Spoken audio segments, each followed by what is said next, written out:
My name is Lucas Brady. I'm 36 years old and live in Dallas, a city where the horizons are so wide that the roads seem to take you straight to infinity. Here, spacious streets sparkling in the southern sun fill the space between tall office buildings and cozy family neighborhoods. Here the air is saturated with the aromas of smoked meats simmering slowly on roadside grills, where cowboys, office clerks, and tourists gather in silent admiration of perfectly cooked steaks and ribs at simple wooden tables. Here, cowboy boots are not just a tribute to tradition, but part of the local character.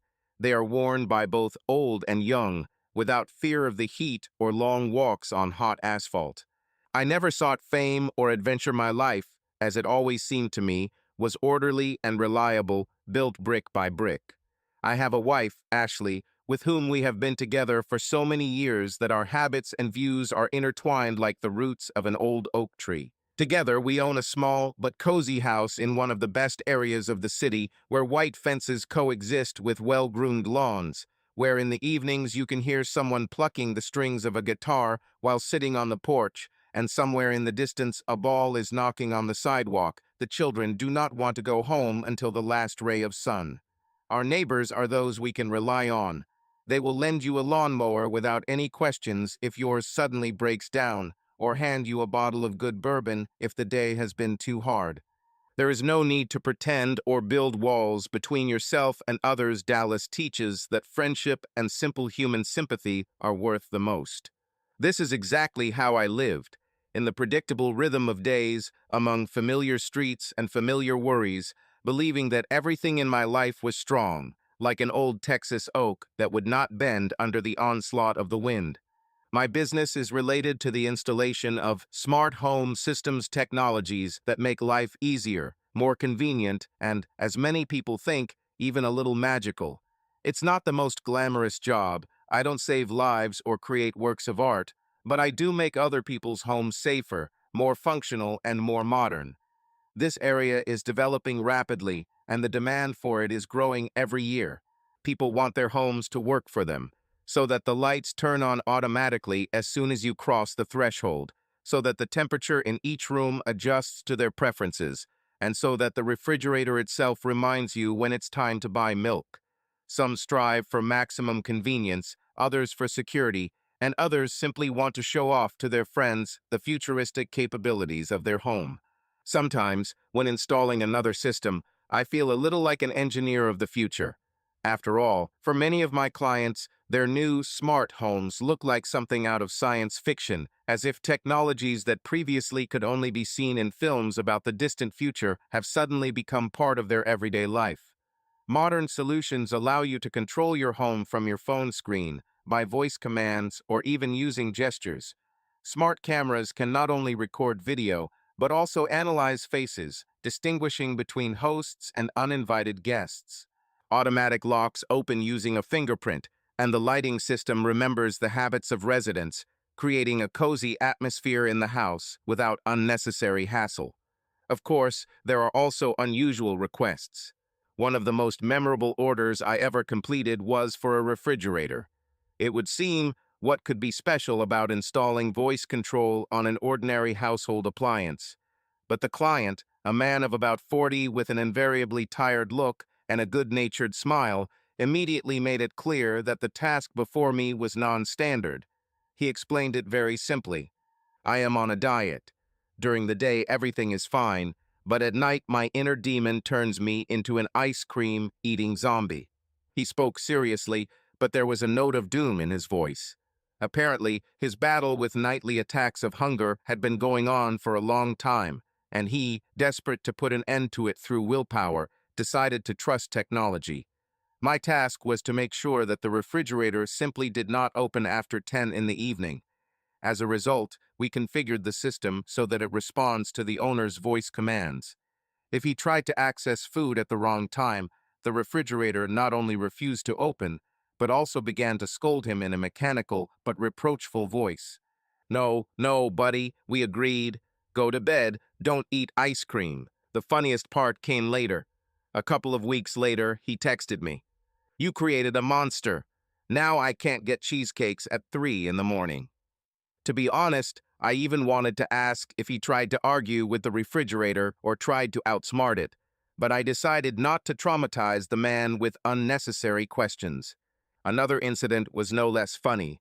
One client, an energetic young man with undisguised excitement in his eyes, wished that his house would turn on romantic music and open the wine cabinet when the girl entered. You see, Lucas, I need an effect. Just like in the movie. Here you go home with a lady, and then oops. Music, the lights are dimmed, a bottle of good wine comes out of the closet. We implemented this quite quickly. The system recognized female voices, scanned the face of the person who entered, and, if it was a girl, automatically turned on jazz or soft classical music, and also opened the wine cabinet. Everything worked perfectly. For the time being, a couple of weeks later, he called me, and there was clearly a mixture of horror and suppressed laughter in his voice. Lucas, this thing almost killed my mother-in-law. It turned out that the system malfunctioned and at some point stopped distinguishing between a romantic visit and a family visit. As a result, when his mother-in-law entered the house, Frank Sinatra's velvety voice suddenly turned on for everyone, the light in the hallway dimmed, and the wine cabinet automatically moved out, right towards her. Having almost hit her on the head with a bottle of Chianti, the woman, apparently, was extremely dissatisfied, and the client had to apologize for a long time and assure her that this was not some kind of diabolical technology launched specifically against her. But perhaps the strangest order in my entire practice was the request of an elderly couple to build voice control. Into the toilet. At that moment, I thought that I wouldn't be surprised by anything, but when I heard this request, I couldn't resist asking. Why? The old man, a gray-haired but cheerful man with a strikingly serious expression on his face, looked at me and calmly, without a hint of a joke, answered, to remind me that I already went, and at my age, this becomes a problem. I decided not to ask any more questions and just completed the order. As a result, the toilet acquired a voice notification system that politely reminded the owner of his last visits. Of course, I was curious how much this really helps, but I never dared to ask about it. Some orders remain in the memory forever, and this is definitely one of them. Ashley is a hurricane in the world of marketing. She is confident, driven, and always seems to be a few steps ahead of everyone else. If she sold ice to the Eskimos, the poor souls would not have a single piece of ice left, but they would leave with a set of premium refrigerators and a subscription to supply more. She values style, the right parties, and always keeps everything under control, as if her life is a delicately thought-out advertising campaign. When Ashley gets angry, her brown eyes flash like danger lights, and her eyebrows rise subtly, betraying her patience, which is about to come to an end. We met 10 years ago evening, noisy bar, the smell of strong alcohol and fried meat in the air, laughter mixed with the hum of voices. I just wanted to order a beer without thinking about anything more, but somehow I found myself right in the middle of a little drama. In front of me stood a girl who could have been mistaken for a movie star, if not for her completely earthly, but at the same time icy gaze directed at the guy who hovered near her like an annoying fly. He was one of those who don't understand rejection, who thinks that persistence is synonymous with charm. Listen, honey, let's exchange numbers, he drawled, leaning slightly towards her. There was too much self-confidence in his voice, and too little chance of success. Ashley didn't blink. She looked him up and down with an almost invisible gaiety, a kind of professional interest, as if in front of her was an advertising banner made without taste or measure. Great idea, she finally said. Her voice was even, but it already hinted at the blow that would fall on the guy in a second, just not hours. Let me write down the number of a good psychotherapist for you. A second of silence. The bar around lived its own life. Someone was ordering cocktails. Someone was arguing about the results of a football match. But for this guy, the world had narrowed down to a single blow to his pride. He hesitated, clearly not knowing how to react, either to be indignant or to try to joke further. But the moment was lost. I couldn't resist. She turned him off very effectively. He raised an eyebrow and, before he could think about it, said, "If you want, I can say that I am your jealous husband." Ashley turned to me. Interest flashed in her eyes, quick, evaluative, as if she was mentally flipping through possible options for the development of events. "Oh, well, if only for one night," she answered with a slight grin, "and then you can handle it yourself." And so, through the exchange of quick remarks and mutual pleasure from a well-played scene, our conversation began. I ordered a beer, she ordered something stronger, and we started talking. About advertising, about strange types in bars, about a city in which both lived, but as if they had never crossed paths until that moment. The conversation flowed easily, as if we had known each other for a long time. And 3 years later, we got married.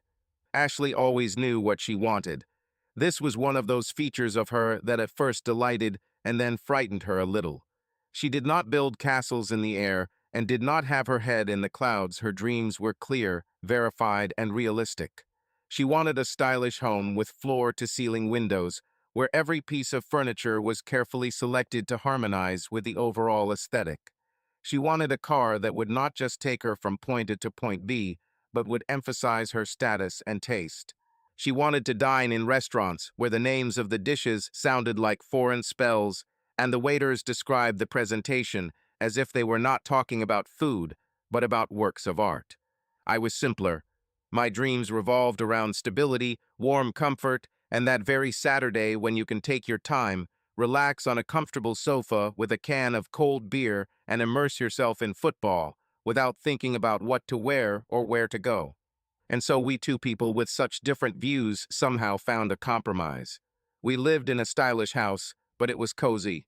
It didn't have the austere sterility that I feared in design magazines, but it also didn't have the clutter that would have horrified Ashley.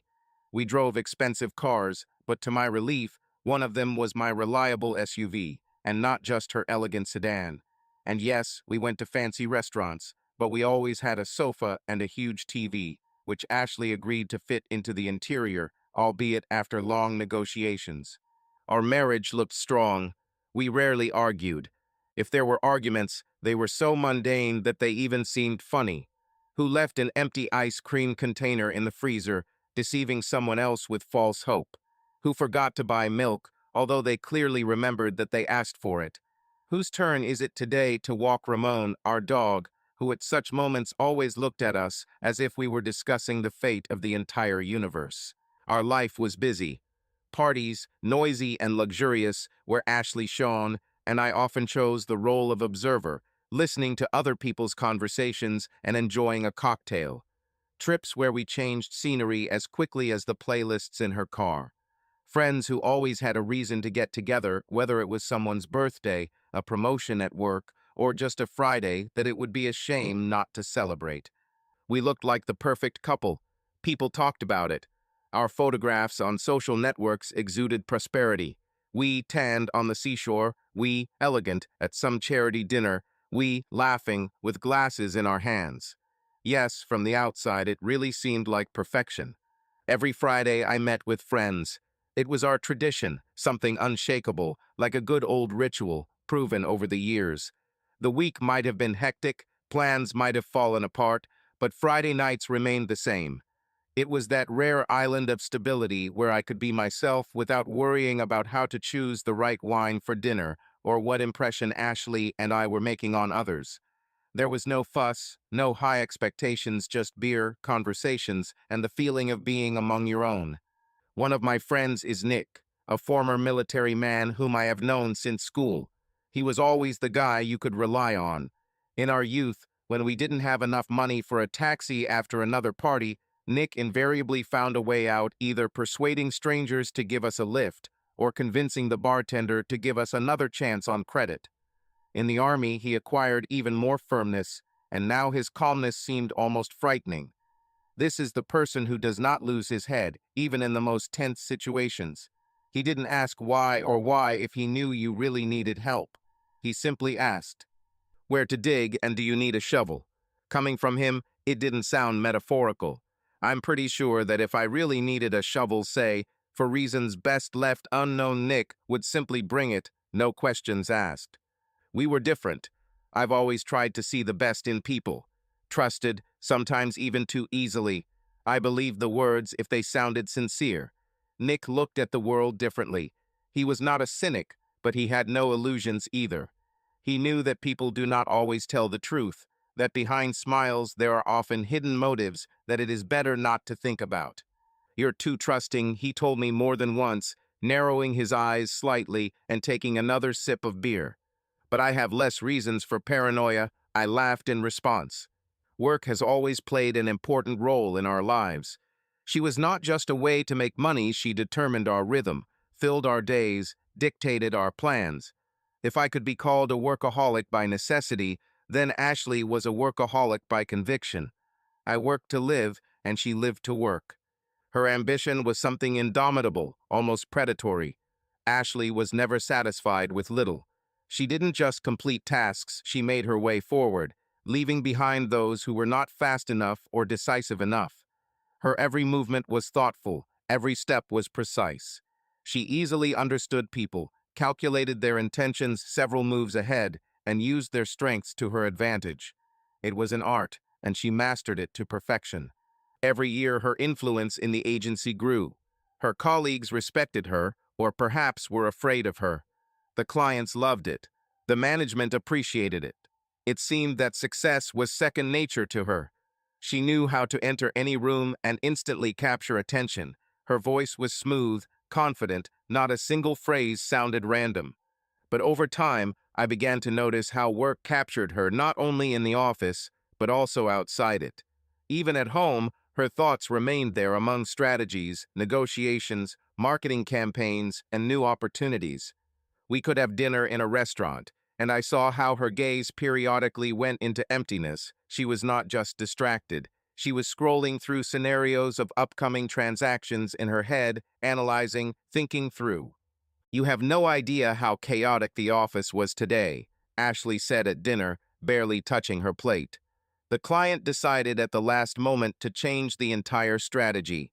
It's like we have a lot of free time." She took a sip of wine, absent-mindedly tapped her fork on the edge of her plate, and continued. "It's good that Owen took on some of the work himself, otherwise we would definitely have missed the deadline."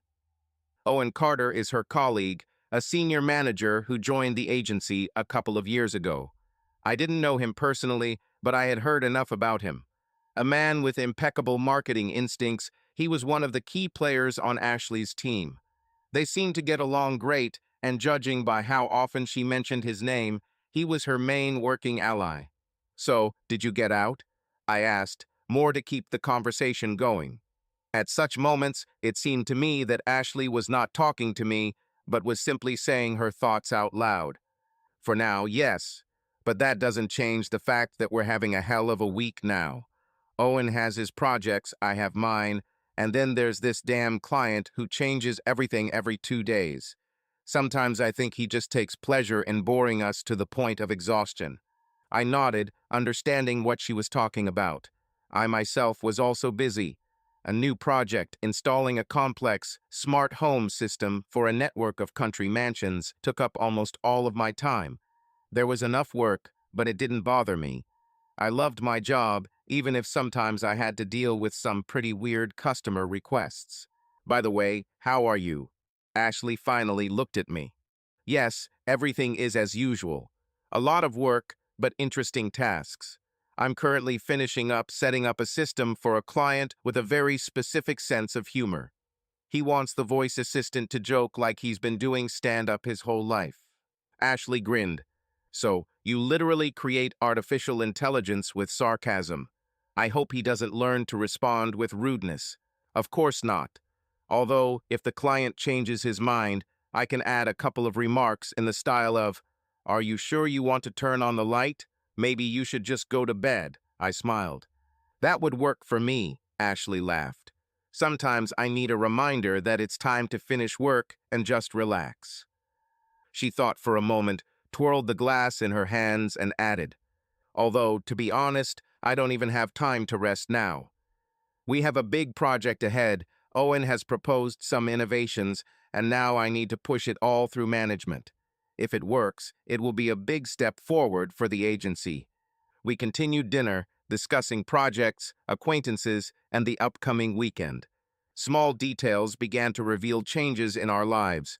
Everything seemed familiar, but something elusive hung in the air, like a vague smell of anxiety that was impossible to ignore. It was as if the room had become colder, although I knew for sure that no one had touched the thermostat. These were not sudden changes, rather slow, imperceptible, but this made them even more alarming. Ashley began to stay late at work more and more often.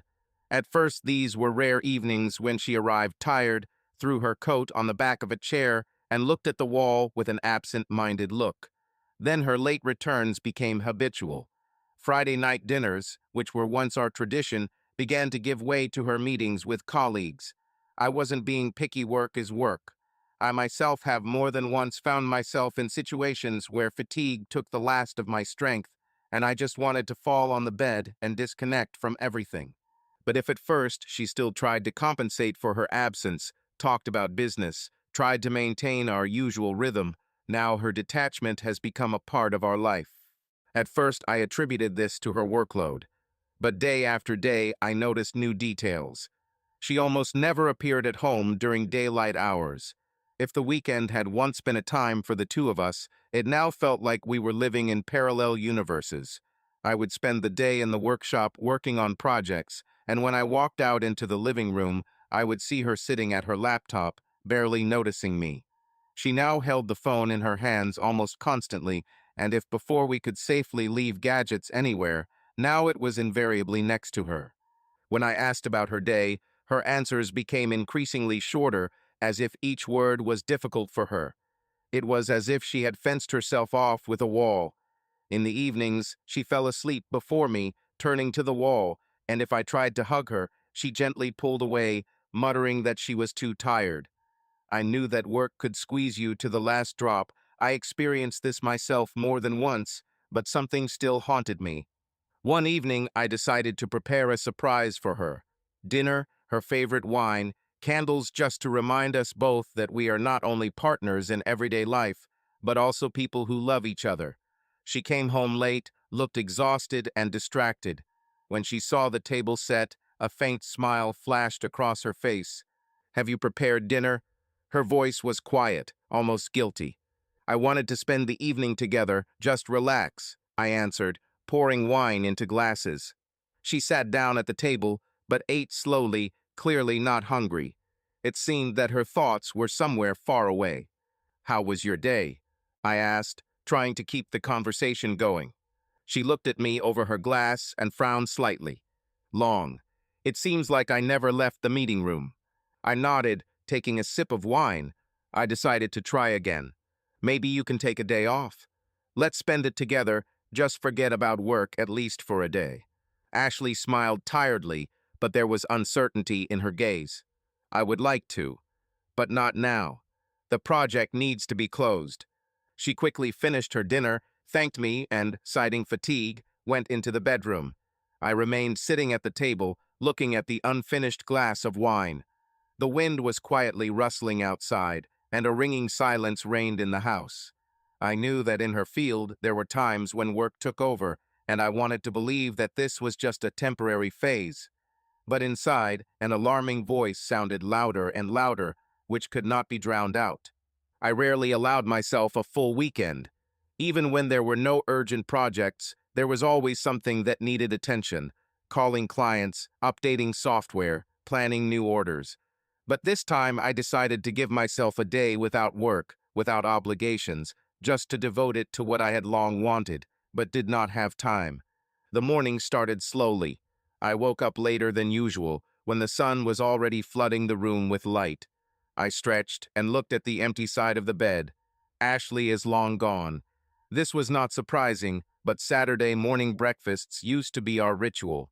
Now her disappearances in the morning have become commonplace. I leisurely scrolled through my phone, checked the news, lingered on social media for a bit, then headed to the shower.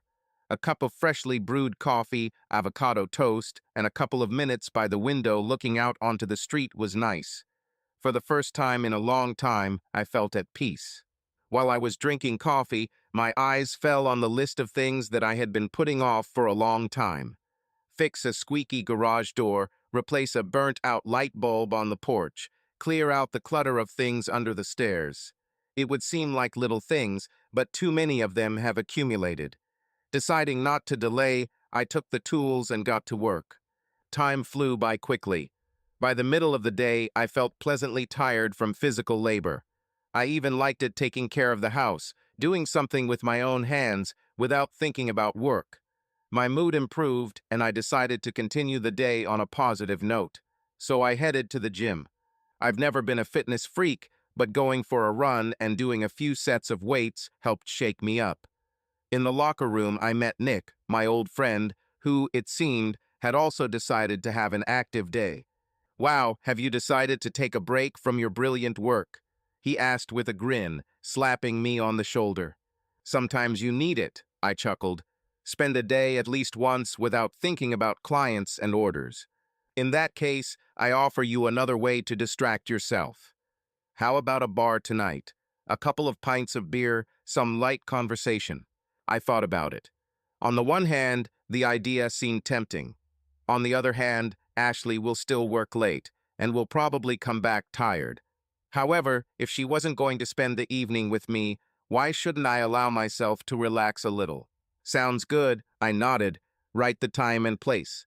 After the gym, I stopped at the store, bought a few groceries, and headed home. On the way, I decided that I would spend the evening quietly, watch a movie, cook dinner. Sometimes loneliness can even be useful. When I returned, it was already starting to get dark. I laid out my shopping, turned on the dim lights, and sat down to check the security system when I noticed something strange out of the corner of my eye. The camera at the entrance periodically turned off, recording incomprehensible gaps in the recording. Perhaps it was a normal glitch, but still something inside me latched on to this fact. We'll have to sort this out in the coming days.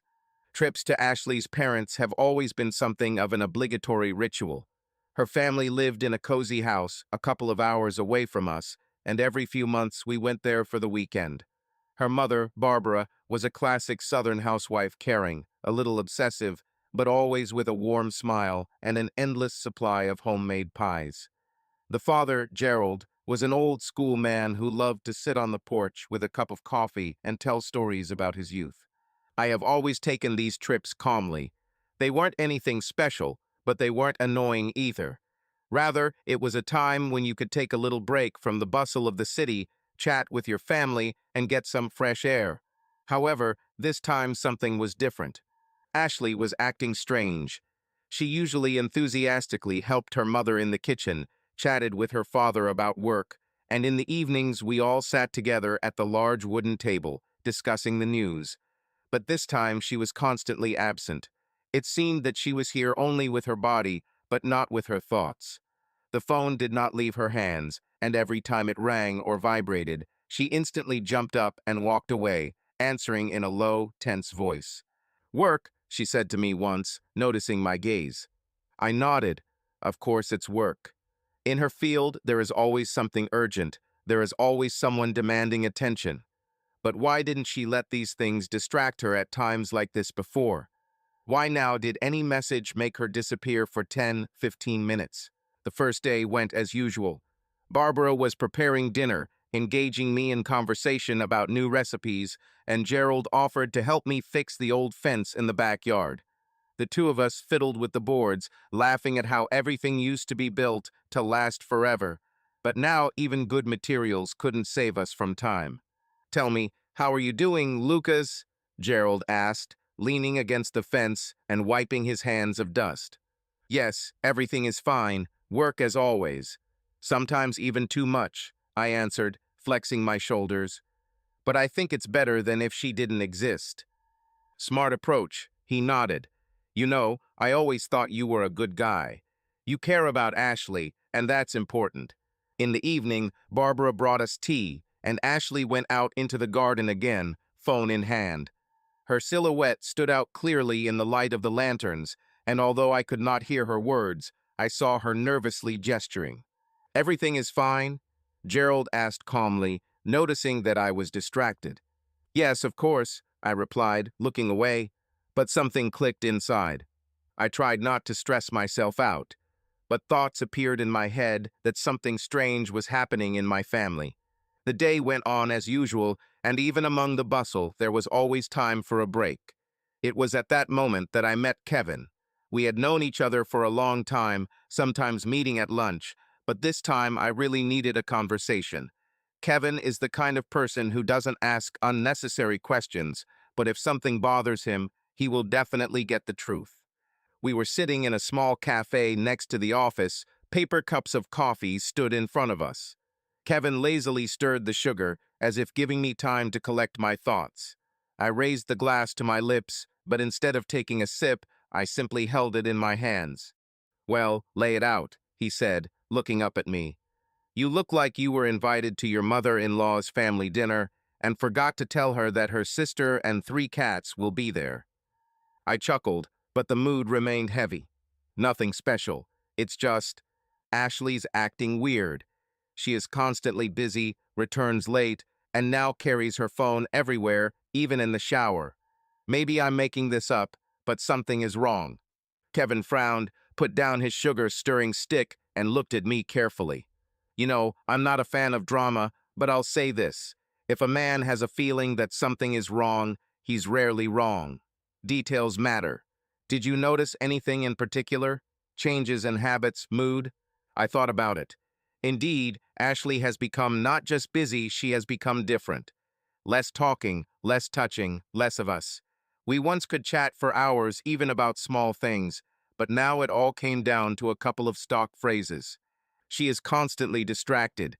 We were at her parents' house, and every 20 minutes she left with her phone. She said that I needed to answer, but I sighed. She always found time for us. And now, even if she is nearby, it is as if she is not there. Kevin narrowed his eyes and grinned. "Dude, if I took my phone with me everywhere and always under the pretext of some business, my wife would have long ago found out who I was consulting there. Maybe everything is really harmless, but be careful. Women rarely change habits without a reason." I frowned as I replayed his words in my head. I didn't want to think about it, but something inside resonated with anxiety. I don't want to be that husband who becomes paranoid about every call. "This is stupid." Kevin grinned, finished his coffee, and threw the glass into the trash can. "It's stupid to close your eyes if something bothers you. You're not going to interrogate her, are you? Just keep an eye on the details. Sometimes the truth is in the little things." We talked a little more about extraneous things, but I was no longer listening. An unpleasant feeling grew inside. I didn't know if I really wanted to know the truth. I finally had time to take care of the house. Early in the morning, I decided to tidy up the garage, where a lot of unnecessary things had accumulated. Old tools, boxes with unknown contents, several bicycle tires that I never replaced. All this needed sorting. I spent a couple of hours there, throwing out trash and finding things I had long forgotten about. Having finished with the garage, I started working on the house. I fixed a squeaking door, replaced the filter in the air conditioner, and tightened loose hinges on the kitchen cabinets. After getting all the work done, I decided I deserved a break. I made myself some coffee, sat down on the sofa, and picked up the phone, but my gaze accidentally fell on the security system control panel. At that moment, I remembered that the other day I noticed that the camera was not working properly, and something prompted me to look into the settings. I opened the panel, scanned the camera statuses, and then one strange notification caught my attention. The security system was manually disabled a few days ago. I frowned. Typically, either Ashley or I would schedule the system to turn on and off, but there were no scheduled shutdowns. However, the logs clearly showed that someone had manually disabled it for several hours. The strangest thing is that it happened at a time when Ashley and I were supposed to be at work. I checked the camera footage. The record from this period was simply missing, as if it had been erased or the system simply did not work. This just didn't happen. I ran through the possibilities in my head. Could this be an accident? Perhaps Ashley was testing something. But why then turn off the cameras for several hours? And why was she at home during working hours? I returned to the living room and thought. I picked up the mug of cooled coffee, took a sip, and felt an unpleasant feeling in my stomach. It wasn't panicky, but it definitely worried me. My gaze slid across the windows, across the yard where my car stood peacefully, along the stairs leading upstairs. Everything looked the same as always, but for some reason I felt dissonance. Should I have brought this up with Ashley? I imagined asking her a question. Did you turn off the cameras a few days ago? Sounded too direct, too suspicious. If she did it by accident, the question will only cause irritation. Unless it's a coincidence. It's better not to show that I've noticed anything just yet. I closed the control panel, took a deep breath, and decided I wouldn't say anything for now.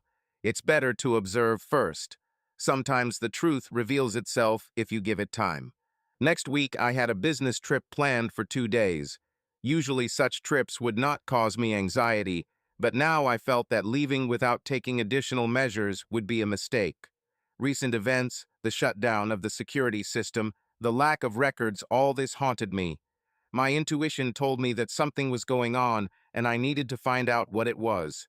I decided to install several additional cameras that no one but me knew about. These cameras will operate independently of the overall security system, having their own power supply and recording data in separate storage. Even if someone tries to turn off the smart home again, the new cameras will continue recording everything that happens. That same evening, I stopped at a specialty store. The salesman, a short, middle-aged man, looked at me suspiciously when I asked for the most discreet battery-powered camera models. "Are you guarding the house or catching someone?" he asked with a grin. "Rather, I just want to be sure that nothing escapes my attention," I answered evasively. Having selected several small but high-quality devices, I headed home. The key is to position them so that they remain unnoticeable, but still cover key areas in the house. I didn't want Ashley or anyone else to figure out my plan. I installed the first camera in the living room. That's where Ashley was most often. I hid it behind a shelf of books, aiming the lens so that it covered most of the room. The second camera took a place in the kitchen. That's where Ashley usually talked on the phone, going to the side when she didn't want me to hear the conversation. I secured another one in the corridor leading to the exit so I could see who was entering and leaving the house and when. I placed the fourth one in the bedroom, in the corner near the closet, where the camera practically merged with the interior. After completing the installation, I checked the operation of each camera. They transmitted the signal and recorded video to a separate cloud storage. Even if someone tries to delete files from the main server, these records will remain. I sat down at the computer again, checked the settings, and looked at the test records. The system worked perfectly. I felt a slight relief, but at the same time a strange tension. What I was doing was like spy games, but I had no other choice. I just wanted to understand the situation. I didn't like the feeling that there was something going on in my own home that I didn't know about. Sitting in silence, I looked at the camera screens, feeling the anxiety growing in my chest. I knew the next step would be to just wait and watch. Business trips didn't happen often in my work, but when they did, they were a real respite. 2 days in a new place, with new clients, an opportunity to escape from the routine and look at things from a different angle. This time I had to go to Austin to install a security system in a new luxury residential complex. The journey took a little over 3 hours. I enjoyed the ride, listening to podcasts and checking my messages occasionally. The highway stretched through endless hills, interrupted from time to time by small towns with abandoned gas stations and roadside diners. Thoughts about home were spinning in my head, but I tried to distract myself by focusing on work. Upon arrival, I was greeted by the complex's manager, a tall, thin man named Tom Harris. He seemed energetic and clearly loved his job. "Lucas, right? Glad to meet you. We have heard only good things about your company. I hope the project goes smoothly," he smiled, shaking my hand. "I'll do my best," I replied, following him into the office, where drawings and plans for installing the system were waiting for me.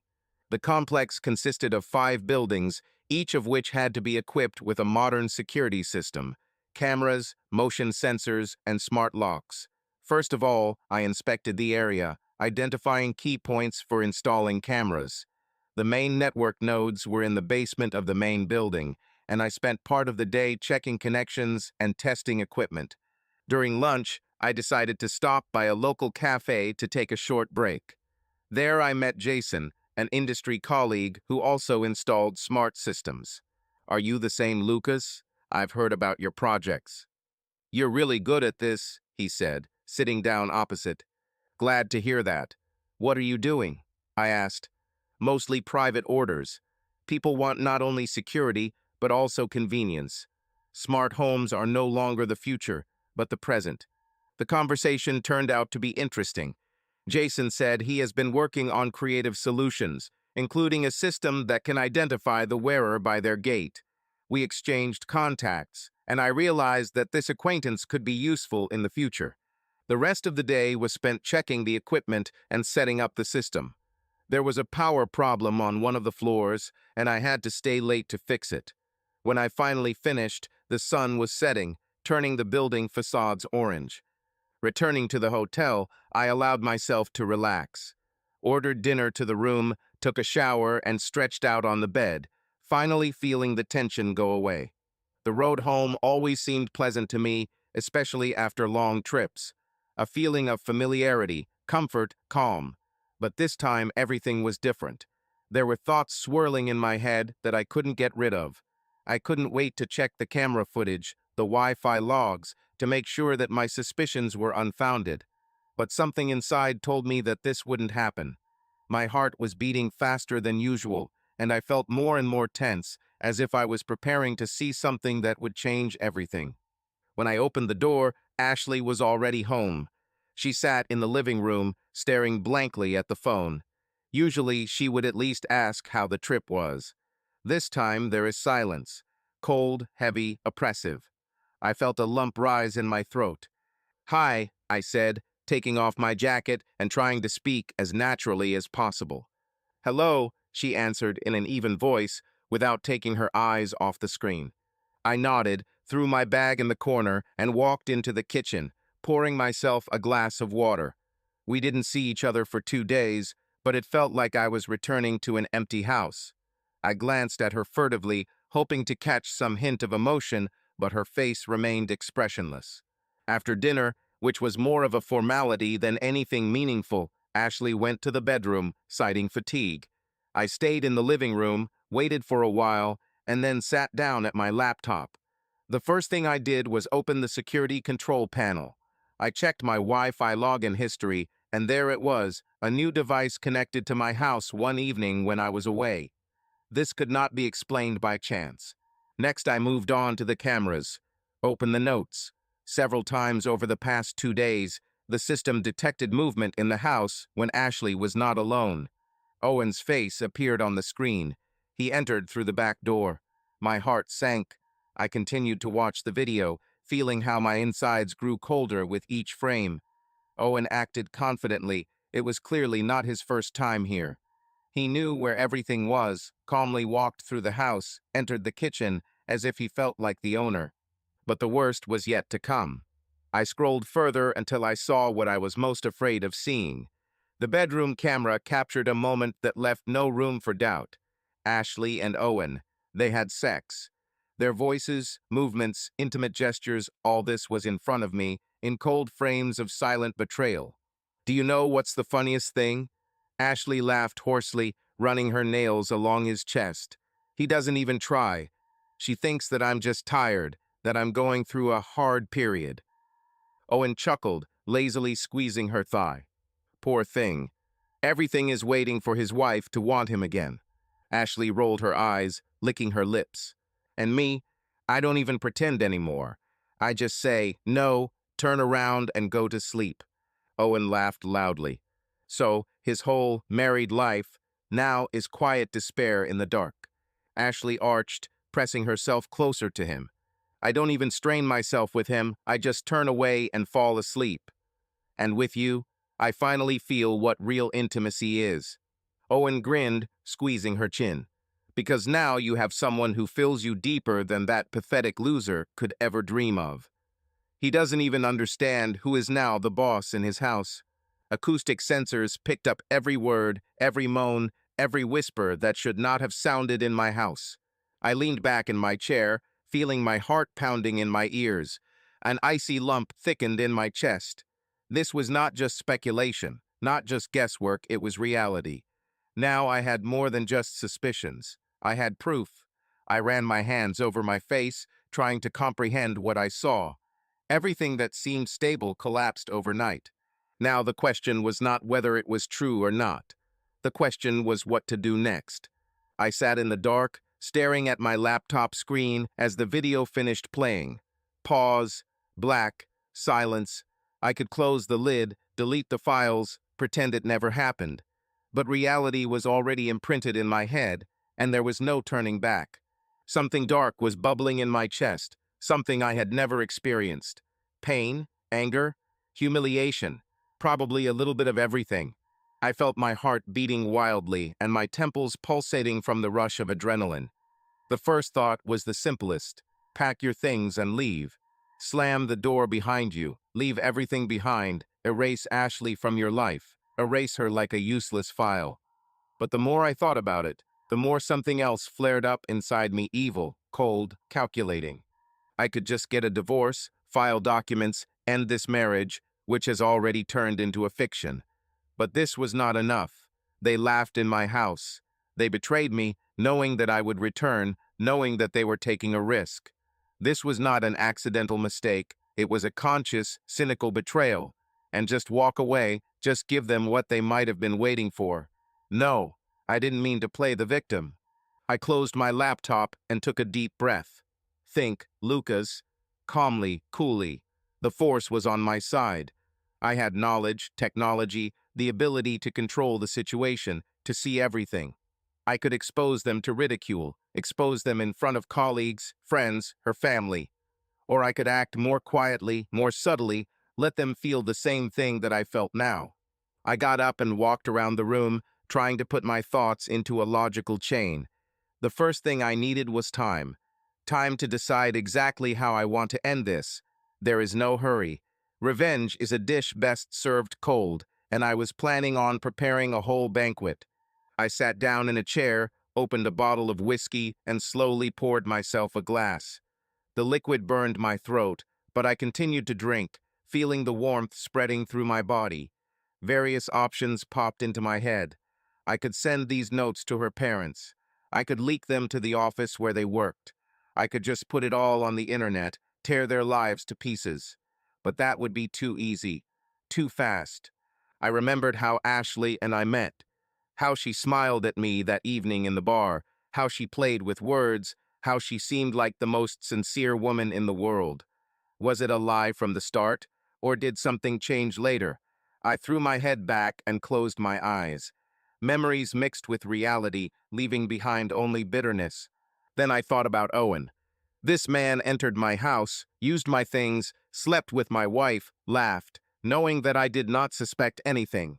He's not just a traitor. He is the enemy, and they don't forgive enemies. I looked at my watch. It was already past midnight. I should have gone to bed, but I knew I wouldn't be able to sleep a wink.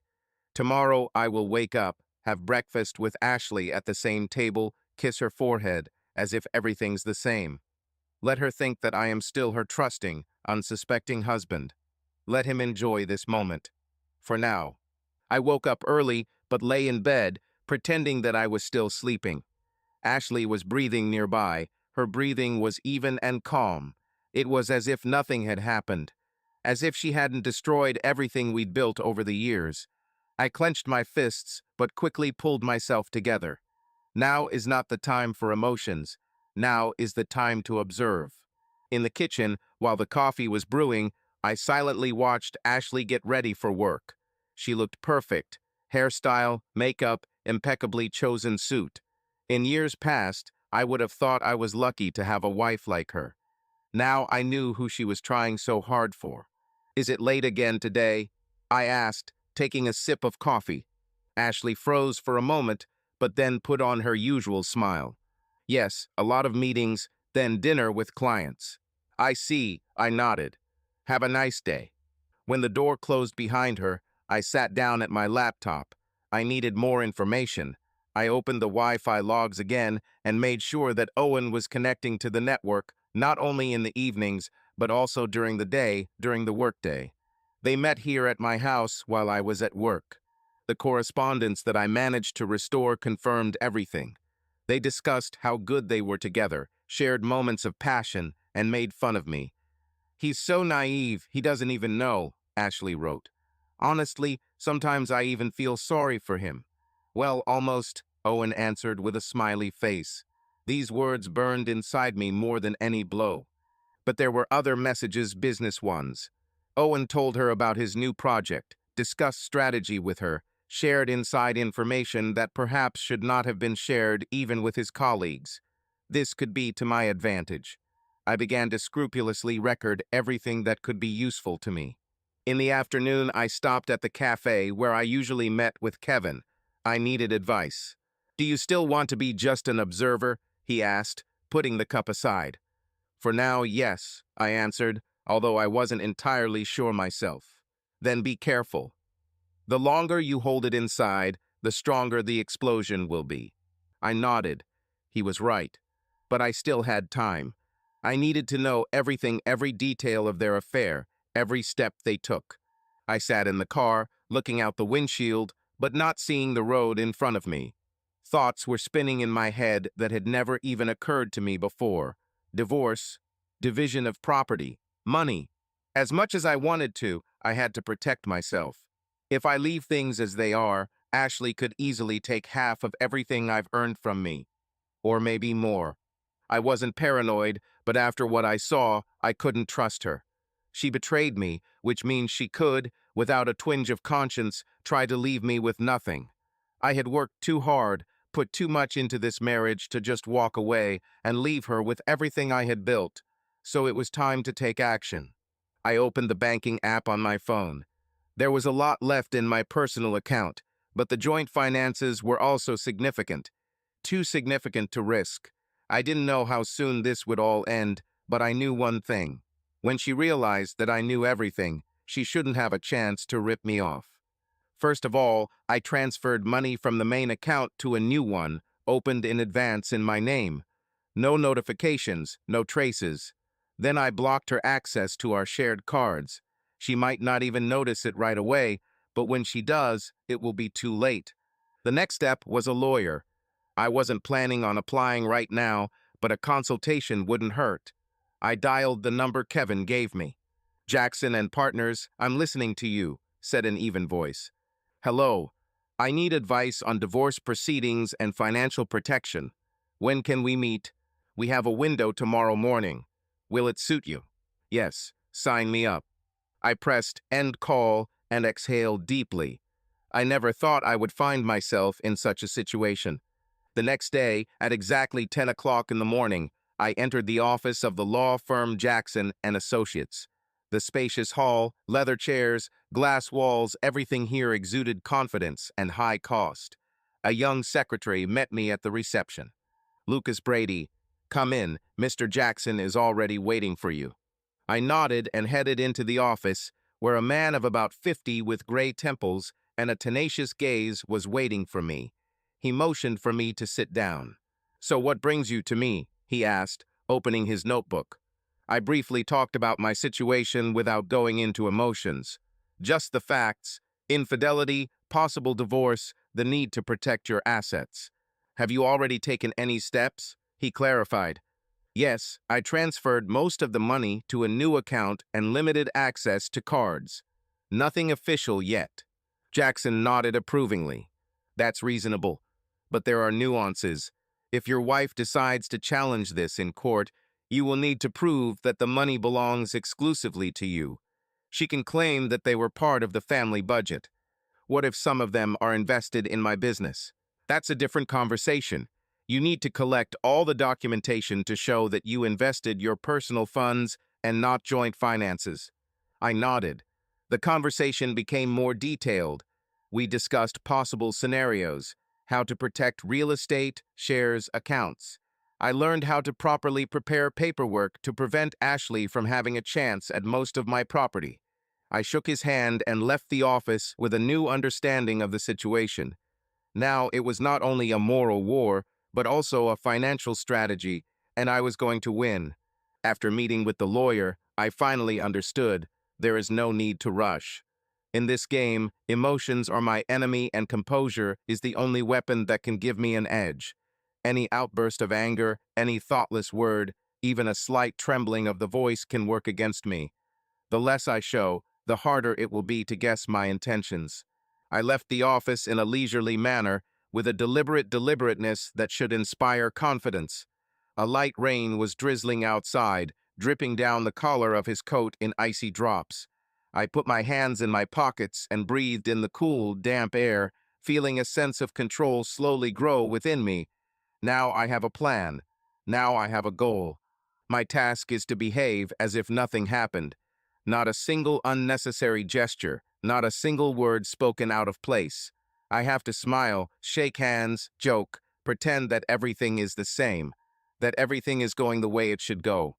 This will be my shield, my armor. Let them think that I am calm, that I have no reason to worry. Let them guess what's on my mind. I walked slowly, organizing every detail of the upcoming game in my head. I entered the house and found Ashley in the kitchen. She was writing something on her phone, barely raising her eyes when I walked past. "How is the day?" I asked, opening the refrigerator and taking out a bottle of water. "Fine. I'm tired," she answered, without looking up from the screen. Previously, her behavior like this would have irritated me. Now I just smiled to myself. Let him think that I am still that naive husband who does not notice the obvious. I leaned my elbows on the counter and looked at her carefully. I once considered Ashley my best friend. We could talk for hours, laugh at stupid jokes, share plans. Now a completely different woman sat in front of me, distant, cold, almost a stranger. I sat down at the table, slowly drinking water, watching as she absent-mindedly tugged at her hair. "Maybe we can go somewhere on the weekend," I suggested. She froze for a second, then hastily shook her head. "It won't work. I have things planned. Workers." "Of course, workers." I didn't ask which ones exactly. He simply nodded, indicating that he accepted the answer. For the next few days, I continued to behave as usual. We shared one bed, had breakfast at the same table, and discussed minor household details. But inside, I felt the distance growing. She thought that everything was going according to her script, but in fact, I already knew how to put an end to this story. One evening, as I stood at the window, a memory popped into my head. Our first trip. We just got married and went to San Francisco, filled with joy and plans for the future. Then we were sure that many years of happiness awaited us ahead, that we would conquer this world together. I remember Ashley spinning on the pier with her arms outstretched, as if she wanted to hug the whole world. Her ringing laughter, light and infectious, flew over the water, and even passers-by, catching this sound, involuntarily smiled back at her. She was dazzling in the rays of the setting sun, her hair shimmered with golden highlights, and her eyes shone as if the entire sky was reflected in them. The wind played with the hem of her light dress, causing it to flutter like wings. She seemed weightless, almost airy, a creature from another world, created for happiness, light, freedom. I looked at her with bated breath, trying to capture this moment in my memory as if I knew it was priceless. And the next moment she grabbed my hand and pulled me towards her. Her fingers were warm, alive, strong. She leaned closer, her lips barely touched my ear, and whispering, she said that she wanted to remember this evening forever. Her voice was filled with such sincere delight, such pure joy that I could not help but believe it. I really thought then that all this was forever. I was drunk, not from the wine that we drank in an expensive restaurant, but from her energy, from the unbridled desire to live, from her laughter, from the way she looked at me, as if there was no one more important in the whole world. We ordered the most expensive oysters, although we both hated them. We did it not because of taste, but simply because it seemed right to enjoy every moment, to play at luxury, to pretend that the world belonged only to us. We laughed at this, grimaced at the strange aftertaste, but ate, teasing each other and pretending that we understood this delicacy. And at night there were no boundaries or words between us. Only touches, only quiet, lazy laughter in the dark, only the feeling that time has stopped, frozen, allowing us to belong to each other without looking back. Her skin smelled of salt, wine, and something elusively warm, homely, real. I inhaled this smell, caught every breath, felt her heat, her trembling, her hands sliding along my back, her lips leaving invisible marks on the skin. There was everything in her gaze: warmth, confidence, a promise that this would never end. We dissolved into this night, burning in a desire that did not require words or explanations. Only later, when fatigue covered us like a soft blanket, did we freeze in silence, only occasionally broken by her quiet breathing. The sheets carried the aroma of her perfume, subtle, barely perceptible, but so familiar. I couldn't fall asleep for a long time, just listening to her breathing next to me, how her fingers, even in sleep, lazily slid over my chest, as if refusing to let go. Then it seemed to me that we were truly one, that this feeling was indestructible, that we were forever connected by something that could not be broken. Now in front of me was a completely different woman. Cold, alien. Or maybe I just didn't see the truth before. Over the past few weeks, I have been watching Ashley and Owen's every move, studying their correspondence, monitoring calls and Wi-Fi logs. But what I discovered recently could be the key to something more. Owen was not just a senior manager, he was involved in an important transaction, the details of which clearly should not have fallen into the wrong hands. I found out about this by accident. In one of their correspondence, Ashley forwarded him a presentation marked confidential. Owen thanked her and wrote something like, "If everything goes smoothly, I'll be fine." Then I didn't attach any importance to it, but decided to check what was going on. Using the same methods I used to observe their affair, I began gathering information about the project. It turned out that Owen was involved in a deal with a large contractor related to municipal contracts. Apparently, millions of dollars were at stake, and if someone could prove that Owen was passing on confidential data to third parties, the consequences for him would be catastrophic. I reviewed the camera footage and found another interesting point. Several times during their meetings, Owen not only indulged in pleasures with my wife, but also discussed the details of the deal, sometimes directly over the phone. He was so used to feeling safe that he didn't even bother to check if his voice was being recorded, and I wrote it down. Now I had not just guesses, but concrete evidence. I collected all the data: correspondence, calls, camera recordings, logs of network logins. This whole puzzle began to take shape into a clear picture. I didn't know what exactly I was going to do with it, but one thing was clear: I had in my hands a tool that could destroy his career. Now it remains to decide exactly how to play this card. But there was no hurry. I waited. At the same time, I met with a lawyer to finalize the divorce issue. The documents were ready. The process was structured in such a way that I would not have to participate in it. Ashley will find out about everything only when a ready-made package of papers appears in front of her. She was counting on joint finances, but after signing all the papers, she would only have to rely on her own strength. I made sure she didn't get any of what I had earned over the years. No lawyer battles, no protracted proceedings, everything will be clear, quick, and irreversible. Now she will be left with what she truly deserves. I knew Owen had put everything on this deal. He hoped to advance his career, perhaps even get a seat on the board of directors. But now I had the key to ruining his plans. I was going to anonymously share data with competitors. The problem was who exactly to give them to. There were several companies interested in this contract, and I had to choose the one that would use the information with maximum benefit for itself and with maximum damage for Owen. I started by looking for contact persons.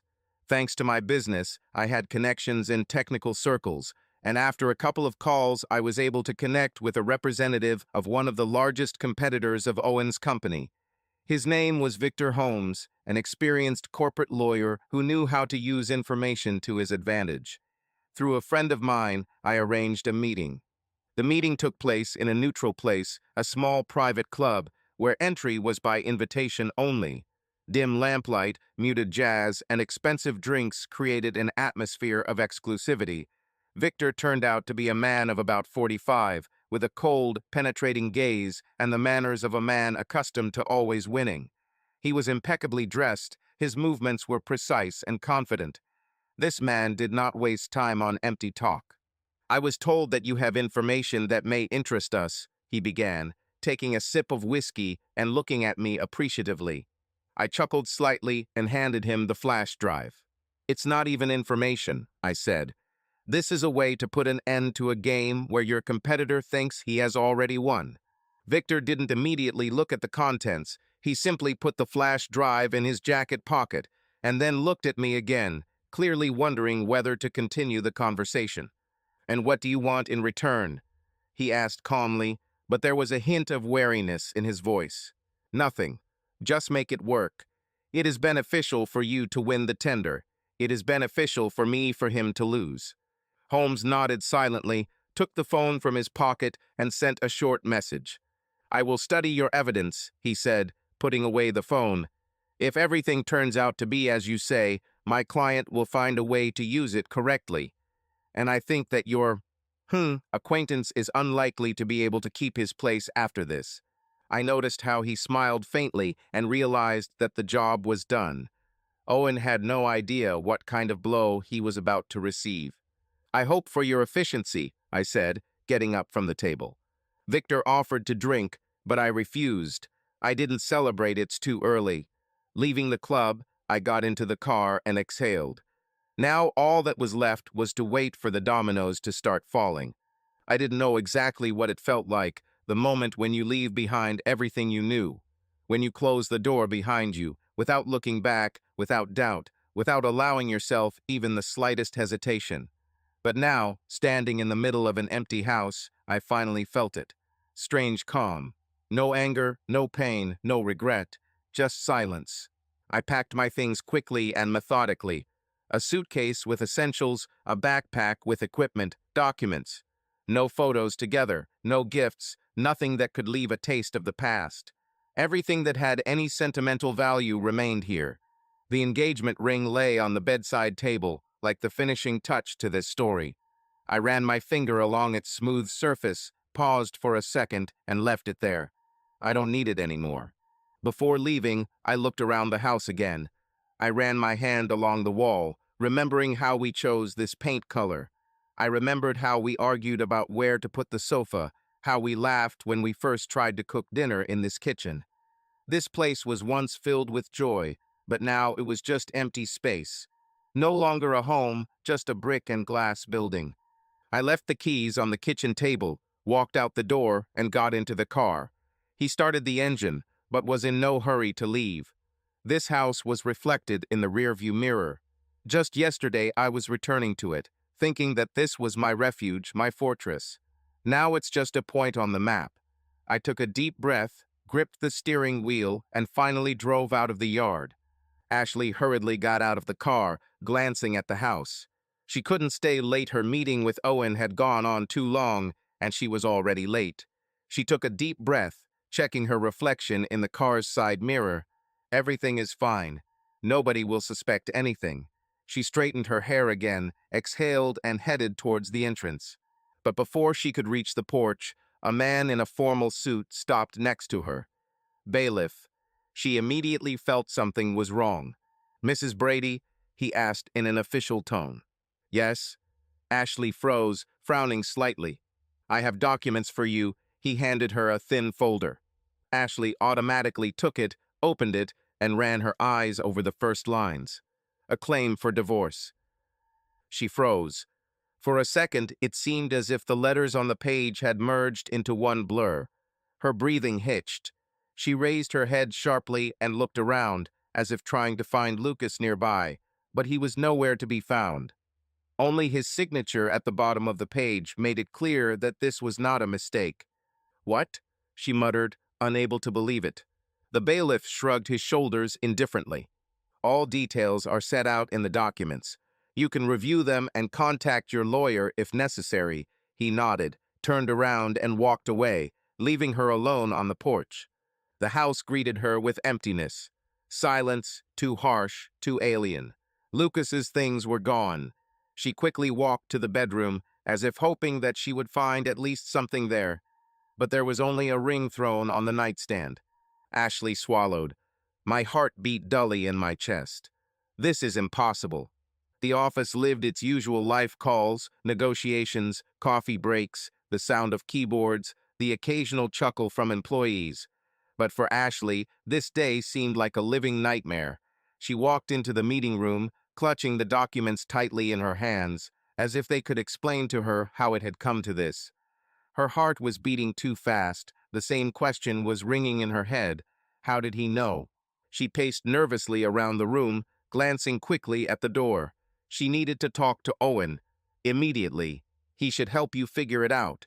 He always said that he was in control of the situation. Where is he? The door opened and Owen walked in, smiling casually. But as soon as he saw her face, the smile disappeared. What's happened? His voice became tense. He closed the door and leaned his back against it, waiting for an answer. Ashley threw the folder on the table. Lucas knows everything. Her voice was quiet, but saturated with anxiety. He left. He just took it and disappeared. And he filed for divorce. Owen frowned, picked up the documents, quickly flipped through the pages, and then looked back at her. Did he not tell you anything? Not a hint? No scandal? Just left? Nothing, Ashley exhaled sharply, shaking her head in shock. I returned home. His things were gone. Only the ring, bailiff with papers. Everything was already prepared, as if he knew everything in advance. Owen sat down opposite him, folding his arms across his chest.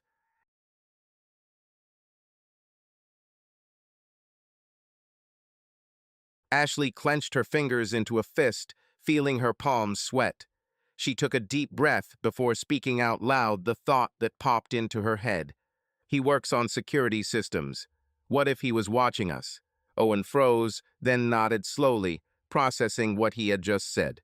Damn, if so, then he knows a lot more than just about us. If he played the silent observer, who knows what he has on his hands? His voice now sounded tense. Ashley closed her eyes and ran her hands over her face. At that moment, the door opened sharply, and two men in formal suits entered the meeting room. Following them appeared their boss, Mr. Harding, the general director of the company. What's going on here? His voice sounded cold and distant. Owen stood up, trying to remain calm. Sir, what's the matter? One of Mr. Harding's companions, a company lawyer, threw a folder of documents onto the table. The contract has been broken. Our competitors have filed a complaint. They have evidence of leakage of confidential information. Let's figure out where the leak came from. Owen turned pale. Ashley froze, feeling icy fear creeping up her spine. It's some kind of mistake, Owen tried to justify himself, but Harding just shook his head wearily. No, Owen, this is the end. You are temporarily suspended from work during the investigation. If it is confirmed that you transferred data to third parties, you yourself understand the consequences. Ashley grabbed the edge of the table, trying to comprehend what had just happened. One name flashed through her head. Lucas. Ashley sat in her car in the parking lot in front of her office, mechanically tapping her fingernail on her phone screen. My head was buzzing. My thoughts were confused. A few days ago, she had her usual life. A successful job, confidence in the future, a lover who promised her everything she wanted. Now everything had collapsed, and she didn't know how to stop it. She rubbed her temples, trying to ease the headache a little, and looked at the phone again. There were no messages from Owen. After the investigation in the office, he abruptly moved away, stopped answering calls, and ignored her messages. The last time she tried to talk to him in person, he was cold and irritated. I have no time for this now, Ashley. His voice was sharp, abrupt. I have problems, serious problems. Are you having problems? She almost screamed. I was left without money, without Lucas, and now under the threat of being fired. It's your problem, he snapped. I can't deal with your hysterics right now. Figure it out yourself. The connection has been lost. Ashley looked at the screen, not believing what she had just heard. Just a couple of weeks ago, he had been caring, confident, the one who assured her that everything would be fine, that they would be together. Now he left her without regret, without even trying to support her. The atmosphere in the office was icy. Colleagues did not ask questions, but their views spoke for themselves. She felt people whispering behind her, some abruptly ending the conversation as she passed by. At lunchtime, she was called to the HR department. "We are forced to conduct an internal audit due to the loss of the contract," the HR manager said dryly, handing her the notice. "Until the end of the trial, your position remains in question. If I were you, I would start looking for new opportunities." Ashley listened, but didn't seem to hear. She left the office in complete daze. Her career, for which she had worked so hard, was coming apart at the seams. But the worst thing was returning home. The house that had once seemed cozy was now a prison, with a mortgage that she could no longer share with Lucas, with bills that he was no longer going to pay. She tried to use a credit card, it was refused. The general account is closed. Nobody said a word to her. Just at one moment, everything disappeared. She sat in the empty living room, staring at the phone. I wanted to call someone, ask for advice, support. But to whom? The friends who had so easily accepted her new romance were now in no hurry to answer. Some turned away completely, not wanting to interfere. Owen is missing. Lucas. Lucas didn't just leave.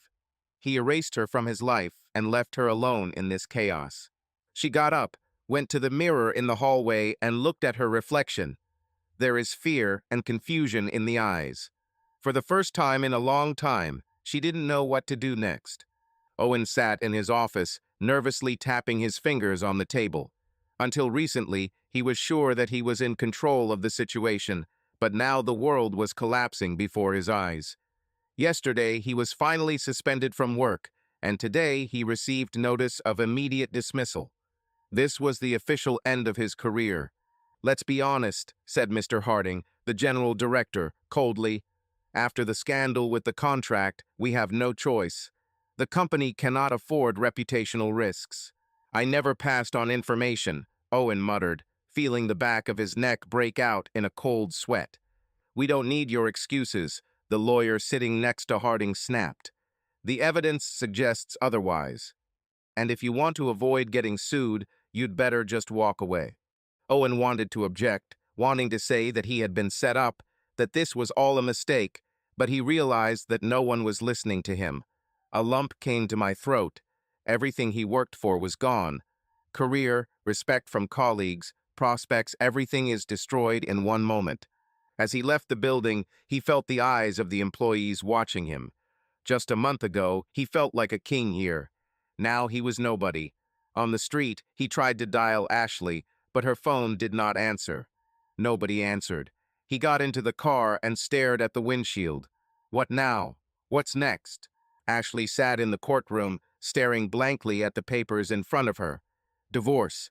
Now it was official. Lucas was not here, he did not attend the meeting, he did not even send a lawyer. Everything passed quickly, almost without emotion, as if it was just another document and not a ruined life. The judge clearly announced the final decision. The marriage contract they once signed left her with nothing. No payments, no compensation. Only mortgages, bills, and debts that I now had to deal with myself. She couldn't believe it ended like this. She hoped that she could somehow get out, but Lucas had foreseen everything. He left, leaving her with the consequences of her own decisions. She glanced at the lawyer, but he only shrugged slightly. Nothing could be changed. Owen was supposed to be her rock, but his problems only grew. A week after his dismissal, he was arrested on charges of financial fraud. As it turned out, the contract he was trying to pull off was just the tip of the iceberg. Other dark cases came to light. Now he sat in a cell, awaiting trial. Ashley tried to contact his lawyer, but received only a dry response that the case was bad, and Owen faced several years in prison. She tried to call acquaintances, friends, and colleagues. Someone didn't answer. Some dryly said that they did not want to be involved in this. Doors that had previously been open to her were now closing one after another.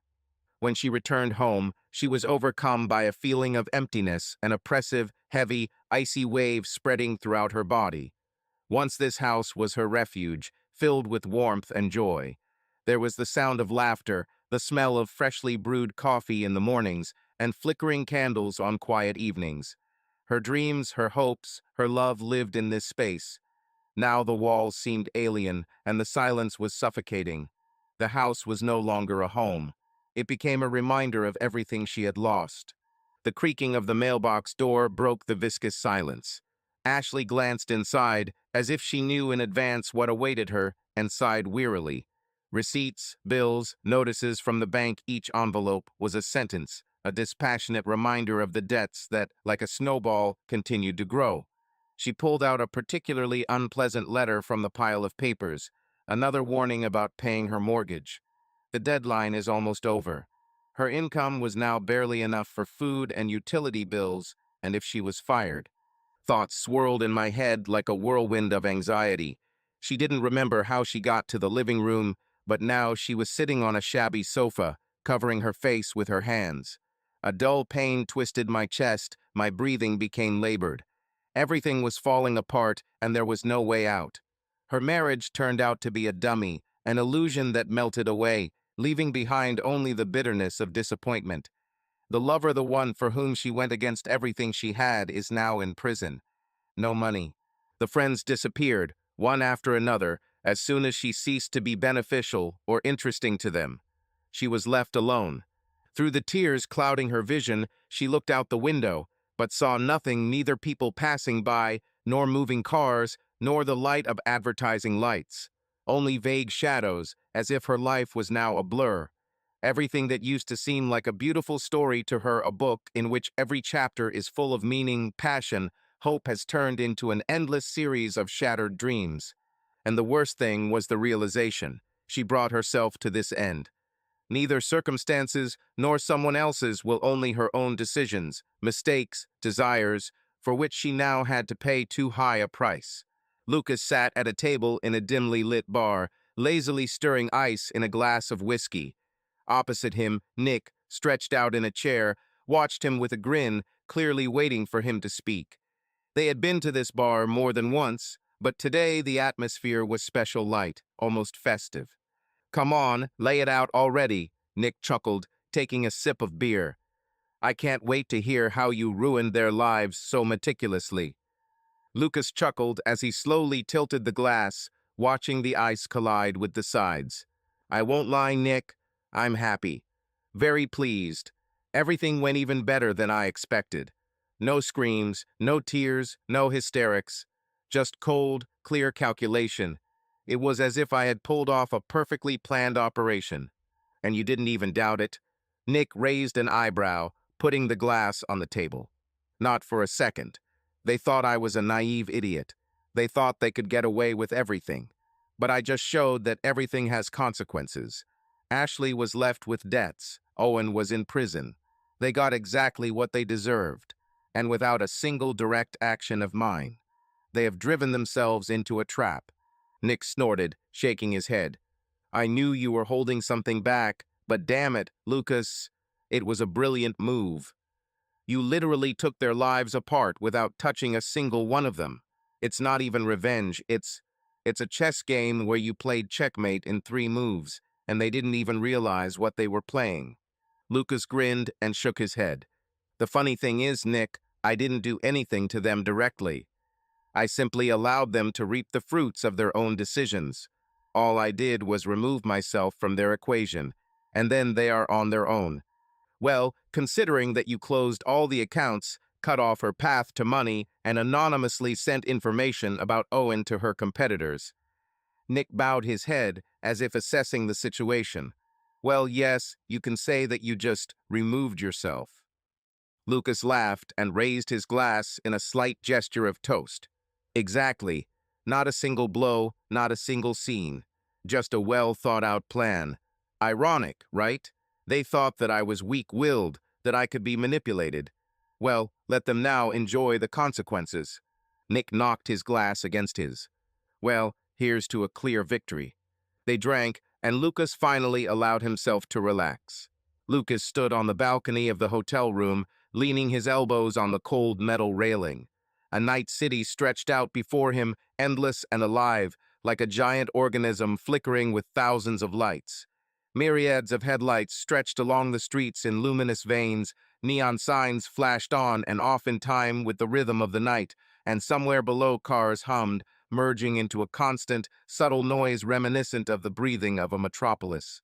In one hand, he held a glass of whiskey. The reflections of distant lanterns were reflected in the amber liquid, dancing on the glass with fiery flashes. Taking a slow sip, Lucas felt the warmth of the drink spreading throughout his body, but it could not melt the cold inside. He knew it was time to move on. The past is left behind its mistakes, regrets, broken dreams. Everything that once held him in place now crumbled into dust, turning into memories that no longer had power over him. But why then did this city still remind him of what he had lost? Lucas ran his fingers along the rim of his glass, peering intensely into the lights. In this chaotic splendor, there was a hidden order, a hidden logic of moving forward, which he had always known about, but only now was ready to accept. He took a deep breath of cool air. The wind played with the collar of his shirt, like an invisible hand, reminding him that it was time to let go of everything unnecessary. The time had come for new solutions, new horizons. Lucas took one last sip, placed the empty glass on the railing, and turned away from the night city. Tomorrow another life will begin. The morning greeted Lucas with soft light breaking through the thick curtains of the hotel room. He woke up early, but did not feel the usual tiredness. On the contrary, there was lightness in his body, as if he had dropped a heavy load that he had been carrying with him for too long. He poured himself some strong black coffee, the bitterness of which finally drove away the remnants of sleep, and sat down at his laptop. The display illuminated his face with a cold bluish light, reflecting in his eyes, full of concentration. In front of him was a list of old contacts, names, numbers, people with whom he had once been connected by business, friendship, and maybe something more. Connections mattered a lot in his field, and he knew that among them there would be those who would help him start over. Lucas glanced over the names, choosing those he could truly trust. Not just acquaintances, but trusted people who know how to keep their word. A few seconds of thought, and my fingers confidently drummed on the keys. The first messages went away, then the calls followed. "Lucas, buddy, how many years?" exclaimed one of his old clients, the owner of a large construction company. "There is something interesting just for you. New neighborhoods, first-class homes. Come and see for yourself." Lucas chuckled. He didn't even need to explain what he wanted. Experienced people understood everything without further ado. A few minutes later, another contact called a luxury real estate agent, a man who knew this city like the back of his hand. "Lucas, you're not just looking for a house, right? You are looking for a place that will be yours. I know one thing, you will like it." The familiar confidence in his interlocutor's voice made Lucas understand that he was on the right path. By evening, he had several options. A couple of days later, Lucas was driving around the city, looking at potential houses. He was in no hurry to make a choice. He wanted not just to find a place to live, but to feel that it was really his. Each house he entered was beautiful in its own way. Spacious living rooms, modern kitchens, stylish decoration. But most of them were missing something. They were too faceless, too sterile, like pictures from a catalog. Lucas was looking for something different. A home that didn't just look expensive, but had character. A place where you could live and not just spend the night. Without huge panoramic windows through which everyone can look inside. Without pretentious design, which requires constant maintenance of perfect order. He needed something solid, reliable, real. And so, when he was already beginning to lose patience, the agent brought him to a house that immediately caught his eye. Nothing extra. A two-story brick building with a massive door, solid walls, and slightly rough finishes. Inside there is a combination of natural wood, stone, and metal. High ceilings, cozy but simple interior. A spacious living room with a massive leather sofa, a good quality kitchen where you can cook a steak and pour yourself whiskey without fear of spoiling something. In the office there is a wooden table that has seen more than one serious decision. Lucas ran his hand along the railing of the stairs and listened to his feelings. It was calm here. Here we could start again. "Shall we take it?" The agent smiled, noticing how Lucas lingered in the hallway. He nodded. "Let's take it." That evening, he met Nick at a bar to share the news. Seriously, are you not just moving, but immediately taking your dream home? Nick grinned, twirling a bottle of beer in his hands. Why not? I'm not going to sit in the old city and watch the past pull me back, Lucas replied, lazily swaying his whiskey in his glass. I have money, I have work that I can do from anywhere. I want to start again, completely. Well, you can't argue. You now have freedom in its purest form. Nick respectfully raised the bottle. For a new chapter of your life. For her, Lucas agreed and took a sip. A week later, Lucas stood on the threshold of his new home. He was in no hurry to go inside. He just paused for a moment, breathing in the cool air and realizing that from now on everything would be different. Inside, he was greeted by a simple but solid space, a spacious living room with a massive leather sofa, a simple but cozy office, a kitchen without unnecessary frills, a solid one, with comfortable wooden cabinets and a stone countertop. High ceilings gave a feeling of freedom, and large but not ostentatious windows filled the rooms with natural light without turning the house into a fishbowl. Lucas slowly ran his hand over the smooth surface of the table, feeling the coolness of the wood. There was still a slight smell of fresh renovation in the air, but I already wanted to fill this place with something of my own, the aroma of coffee in the morning, the muted light of a table lamp in the evenings, the sounds of life. Lucas sat in his office, immersed in routine work. In the silence, only the muffled ticking of the wall clock and the light tapping of his fingers on the keyboard could be heard. He scanned the new requests for security installations, going through the requests one by one.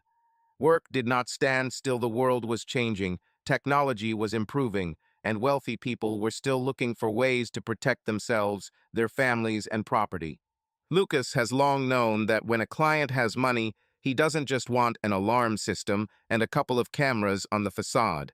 He wants confidence, security that will allow him to sleep peacefully, knowing that his home is a real fortress. Ordinary applications rarely aroused Lucas's interest. Most clients chose standard solutions, video surveillance, motion sensors, smart locks. But one order stood out from the rest. Large mansion in an elite area, full coverage of the territory, high-end equipment, integration with private security, advanced access control systems. The request was serious, and judging by the details, the customer wanted not just protection, but a comprehensive solution that would turn his house into a real fortress. The application came from a certain General William Harrington. Lucas squinted thoughtfully, skimming the information. The name seemed familiar, although he couldn't immediately remember where he'd heard it. General, the man is clearly not one of those who is simply afraid of robbers or random thieves.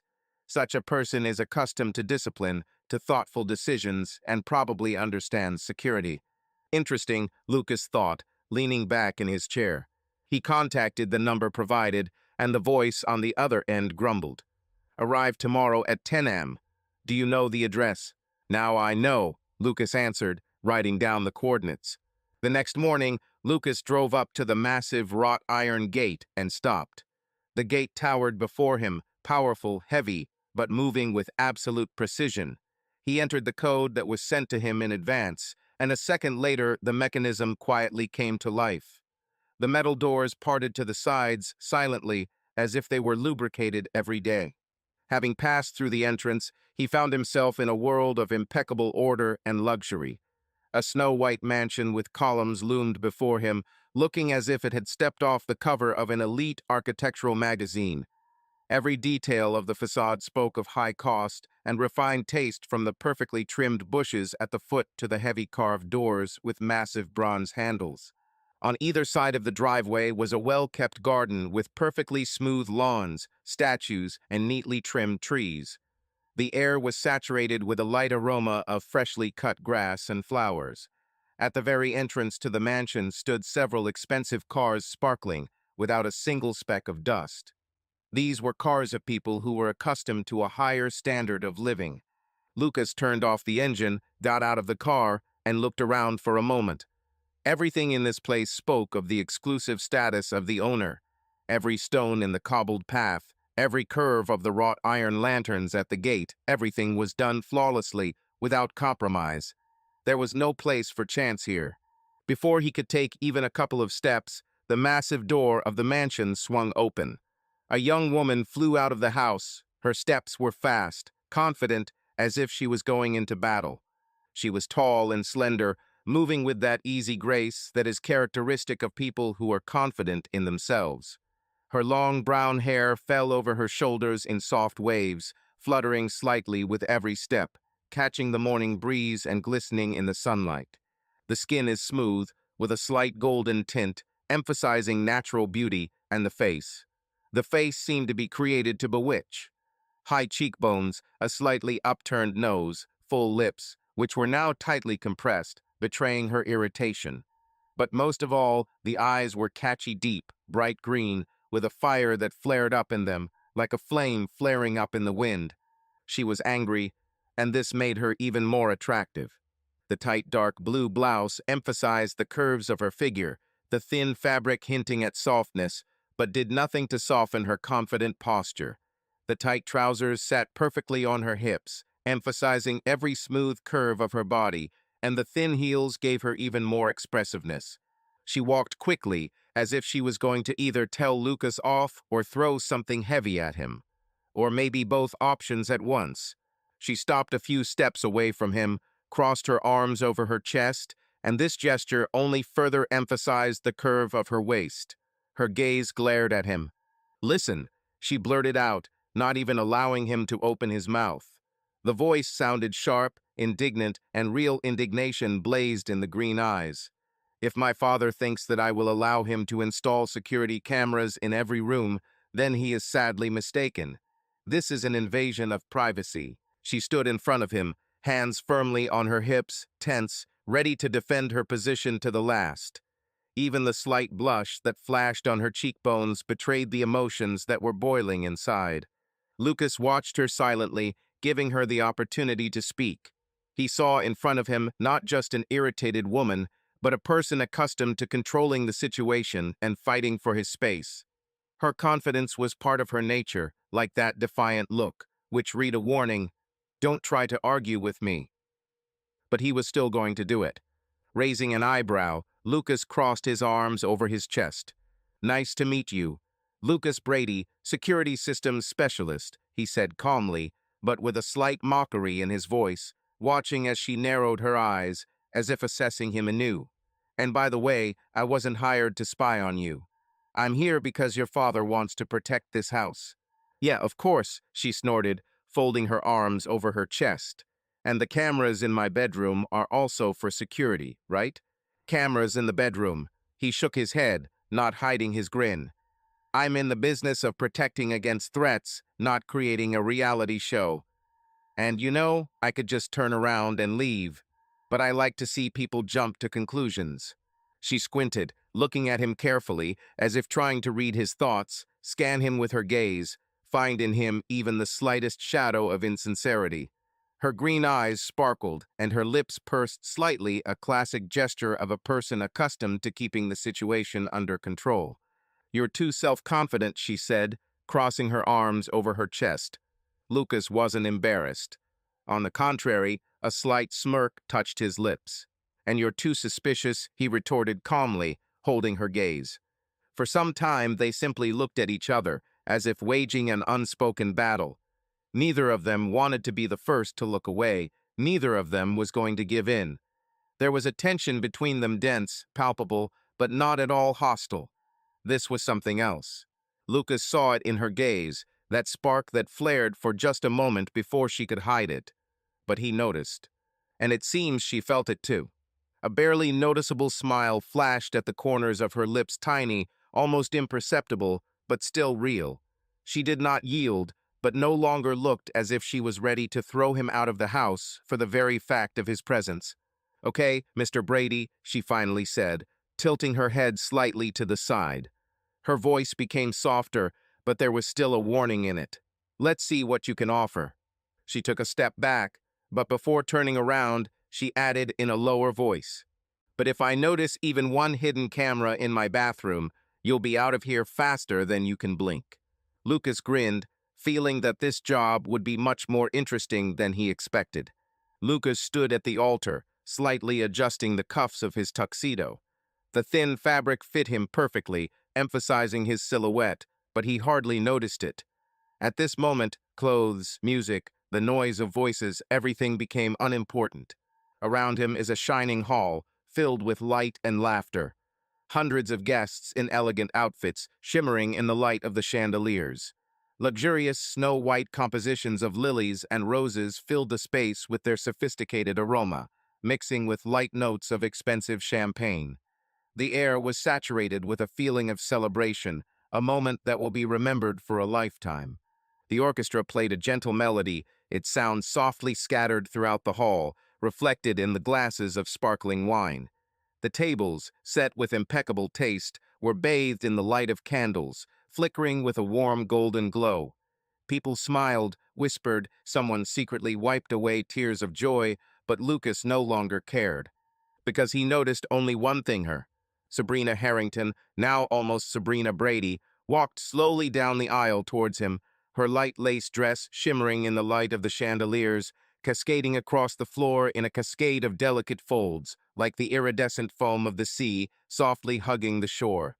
Thin, exquisite lace covered her shoulders, following the curves of her body, and a long train followed her like a light cloud, barely touching the floor, as if woven from moonlight. Each step she took was like the smooth movement of the wind, carrying the first petals of spring flowers graceful, confident, but at the same time filled with some kind of tremulous elusiveness.